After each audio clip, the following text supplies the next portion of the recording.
conferencia lleva por título Resiliencia. Sé que está el micrófono para garantizar que escuchen al final. Gracias. No mucho. Ahí está bien. Decía que mi conferencia lleva por título Resiliencias, Mujeres Negras Profesionales y Racismo.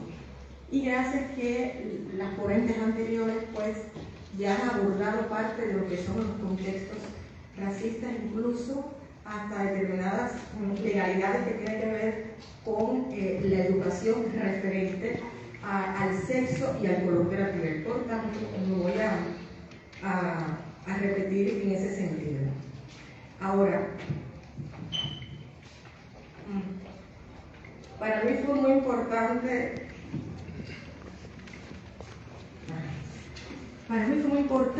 acercarme conceptualmente al vocablo resiliencia. ¿Por qué? Porque goza de una actualidad y a veces se usa con frecuencia un término que está de moda, pero no se ajusta bien a veces a los que conceptualmente se ha desarrollado.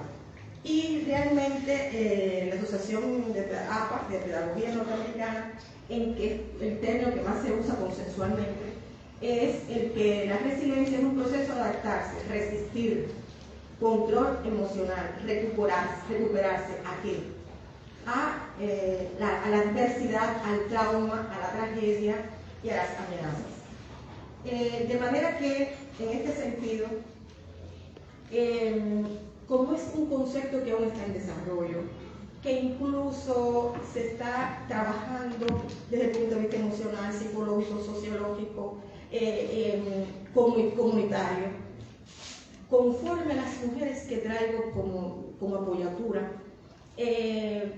quisiera entonces subrayar determinados perfiles de estas mujeres que traigo en el sentido de la resiliencia. ¿Por qué? Porque estas mujeres en su desobediencia se redefinen, deconstruyen, desautorizan, decolonizan, quebrantan normas, hacen trizas determinadas costumbres consuetudinarias de siglos anteriores.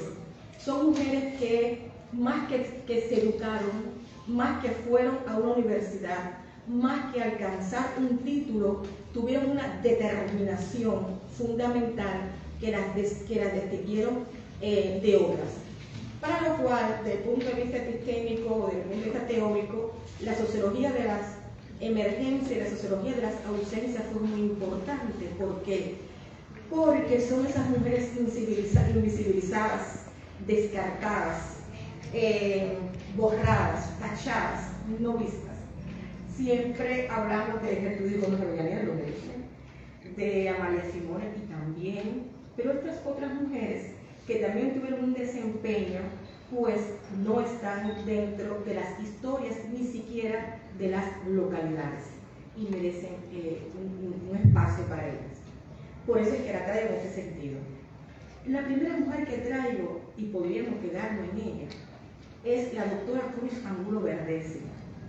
Esta mujer fue la primera doctora en medicina graduada en Cuba de piel negra en la temprana fecha de 1916. Lo cual me imagino esta joven en un aula, siendo la primera mujer y negra. Fue bastante duro, pero esta mujer fue fuerte. Desarrolló no solo su carrera profesional de medicina, sino también el periodismo, un periodismo activo aquí en Ciudad de La Habana.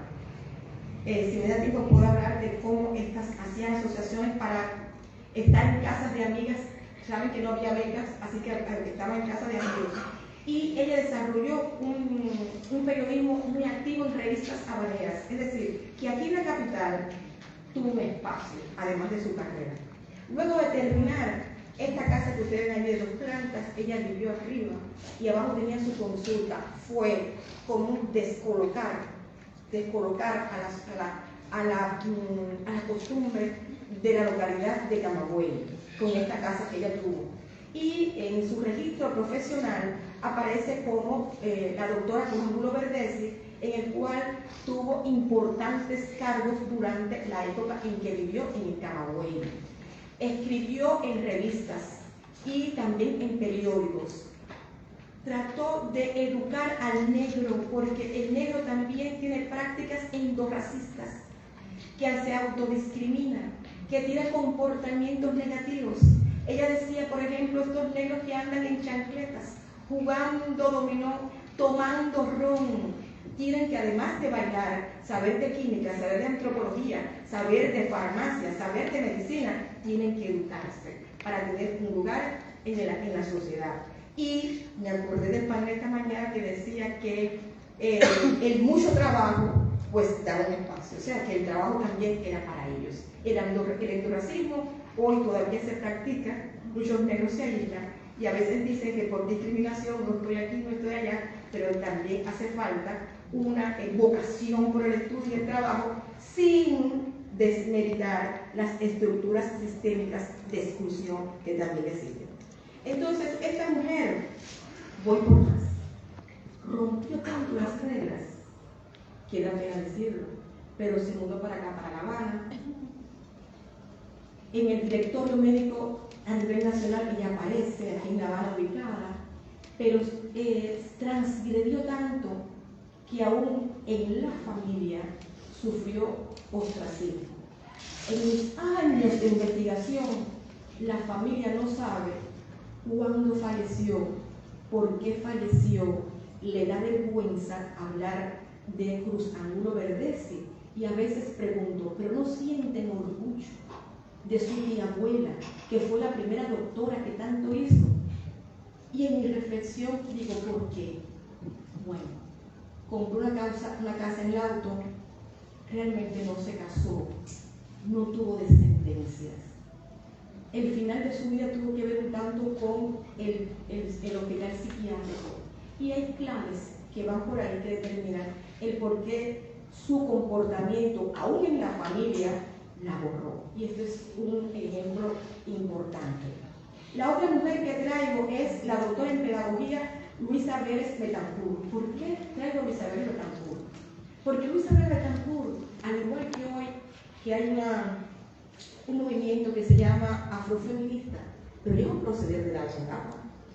Tiene moda ahora, pero realmente ya esta mujer en su juventud fundó una asociación que se llamó la mamá de los maceros, María Grajales, feminista, de mujeres negras, en su juventud y adolescencia. Pero además, luego de graduada, sus escritos fueron simplemente o profundamente para resaltar a aquellas mujeres también en aquella época ya invisibilizadas que tenían una labor social importante. Y en la década del 50 se postuló para ser concejal y además de eso buscó todos los medios para viajar a África y conectarse con sus orígenes. Esta fue Luisa Vélez. Y su hermana, Juana Dorila Vélez, fue la primera doctora en farmacia de la localidad de Camagüey. Pero qué bien, ella rompe con los moldes, porque ella dijo, no soy doctora farmacéutica ancilar de ningún otro farmacéutico. Se graduó en 1924 y ya en 1925 tenía su propia farmacia, sola ella como directora de su farmacia, recogida en el directorio profesional. Al punto que en la localidad de Camagüey, a pesar de que tiene su fama de sistema de exclusión, aparece en el periódico El Camagüeyano, periódico conservador, en primera plana, y ya en el 26, es decir, 2 años después, pertenecía a la directiva del Colegio Farmacéutico del Camagüey. Resiliente ella, rompió, desautorizó, rompió barreras, por eso es digna de un reconocimiento. Luego también, qué importancia, qué trascendencia tuvieron estas academias dirigidas por mujeres doctoras en pedagogía, que le dio una representación social positiva, más allá de la mujer prostituta, de la mujer doméstica, de la mujer que no se educa, de aquella mujer que desde la ciencia, específicamente de la craniometría, decían que tenía el cráneo menor que el hombre y que por eso los estudios superiores para ella no eran suficientes. De manera que estas mujeres, directoras de academias, rompieron incluso con una ciencia que duró hasta el siglo XX, que tenía estos postulados científicos. Y termino con la maestra normalista Felicita Ortiz. Aquí tenemos a su nieta. Felicita Ortiz fue una de las más transgresoras del Camagüey. Duró casi 100 años. Esta mujer, en la temprana fecha de la década del 20 y del 30, era comunista. De manera que, además de maestra, fundó escuelas en lugares muy apartados. Desarrolló la práctica del Partido Comunista, que siempre vivía huyendo porque era muy perseguida. Y cuando Jesús Menéndez muere, dentro de las personas que trasladaron el cadáver, fue ella una de las líderes, la única entre 10 hombres. Y tuvo la labor de organizar este traslado. Hasta ahí llegó la confianza y el proceder de esta mujer, que tuvo un liderazgo grandísimo. Cuando triunfó la revolución fue la Unión Soviética, su liderazgo tuvo la República y trascendió en 1959. De manera que podemos concluir que estas mujeres fueron iniciadoras, pero también fundadoras y transgresoras de pautas científicas, familiares, de localidad y más allá de la nación. Ellas también escogieron la academia para demostrar: yo sí puedo también. La ciencia dice que no, las costumbres también medían el espacio, pero yo lo conquisto. Y está ahí la importancia de estas mujeres que rompieron patrones hegemónicos e incluso patrones con sus propias familias. De manera que son ejemplos no solo en su época, sino también para el día de hoy. Muchas gracias.